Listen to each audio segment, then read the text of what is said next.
Imagine a city with a terrible traffic problem. Cars clog streets, people are late, accidents are common.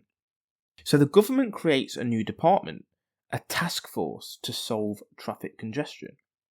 They hire experts, set budgets, write reports. And over time, the traffic doesn't get better. Sometimes it even gets worse. Why?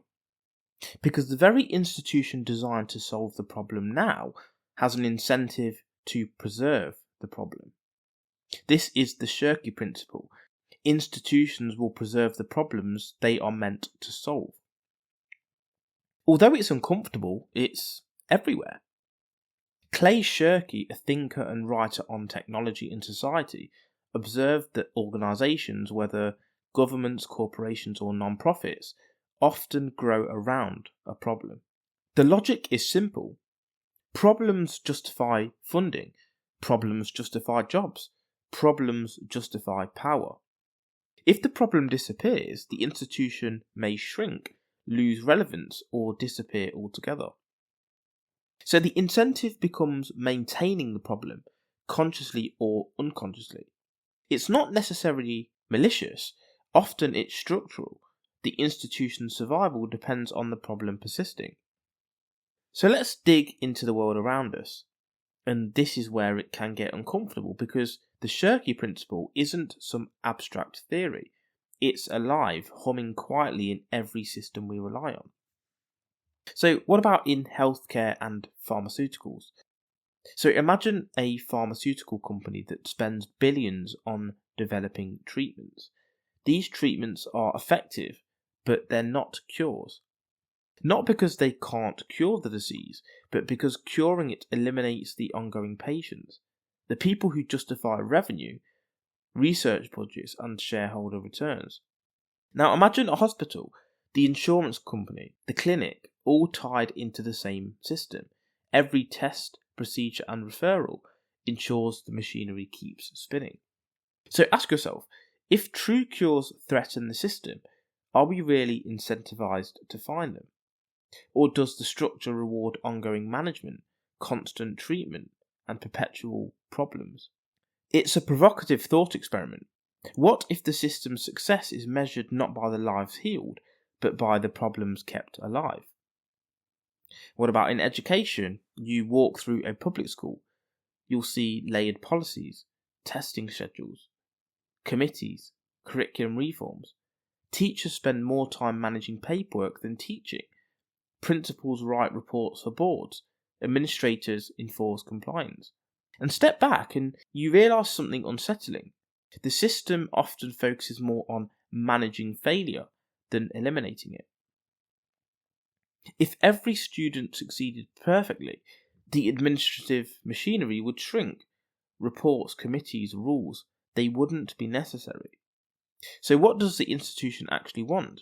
Student mastery or the appearance of tackling problems? What about under corporate bureaucracy?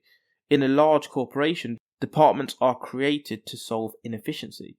They track, they measure, they analyse. Yet over time, the solution becomes part of the problem. Think of the department that exists to eliminate errors. They produce forms, approvals, layers of reporting, which create new inefficiencies. The more problems there are to manage, the more the department grows. It's almost poetic. The solution breeds the very chaos it claims to fix.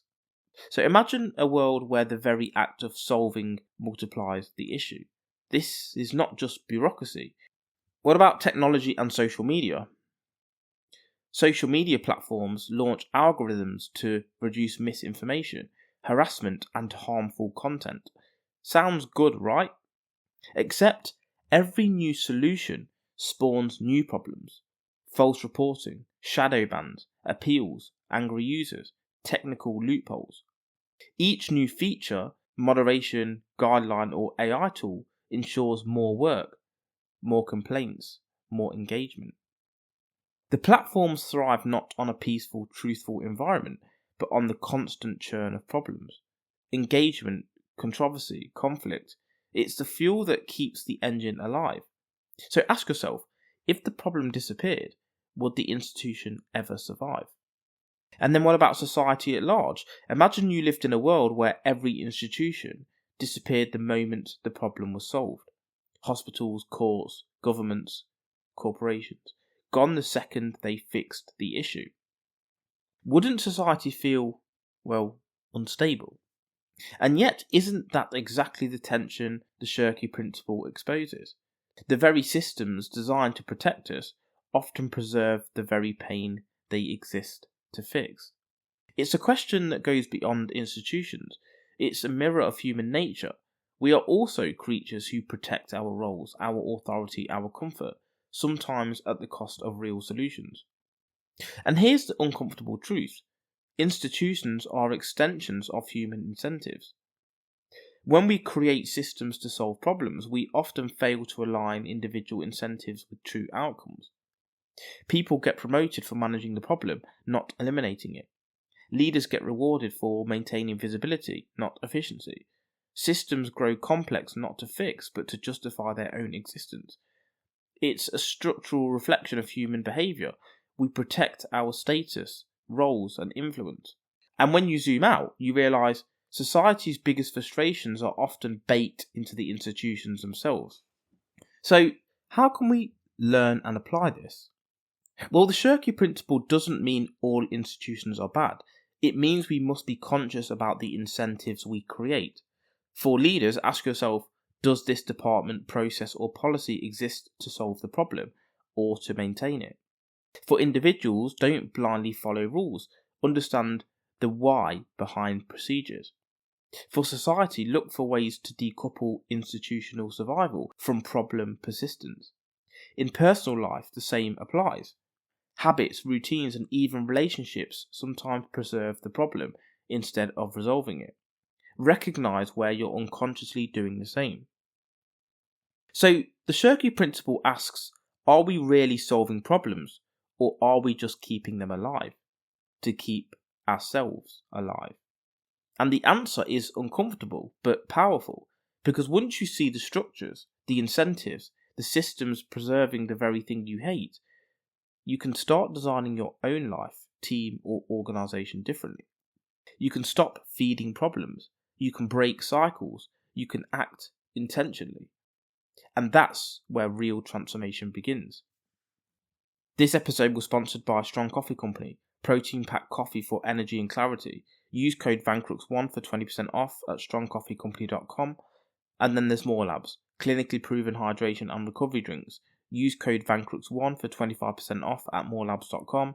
And finally, liquor gummies, electrolytes and vitamins for hangover prevention. Use code Vancrux1 for 20% off at liquor.com. That's liquure.com. Remember as well to give us a follow, like, subscribe.